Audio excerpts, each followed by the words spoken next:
Assalomu alaykum, Knowledge Hub onlayn platformasidamiz. Ushbu video darsimizda o'quv dasturini to'ldirishni davom etamiz. Ya'ni qo'shgan yangi bo'limimizning nomi boshlang'ich bilimlar edi. Ma'ruza qo'shishni ko'rib chiqamiz. Buning uchun ma'ruza tugmasini bosamiz. Kelib chiqqan oynadan ma'ruza sarlavhasini kiritamiz.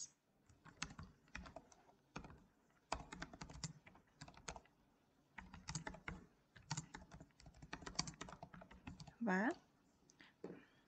ma'ruzamizning matnini kiritamiz. Misol tariqasida matn kirityapman. Siz ma'ruza qo'shayotganingizda batafsilroq va chiroyliroq qilib kiritishga harakat qiling. Qo'shib bo'lganimizdan keyin ma'ruzani qo'shishni bosamiz. Va bizga keyingi imkoniyatlar ochiladi, ya'ni video va qo'shimchalar qo'shish.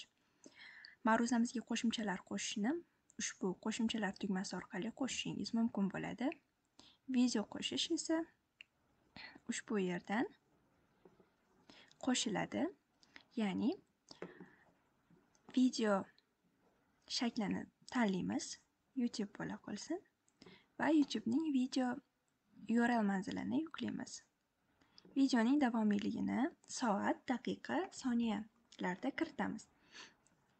Videomiz deylik 1 soat 30 daqiqa va 06 soniya. Va ma'ruzani saqlashni bosamiz. Va ma'ruzamiz natijada saqlandi.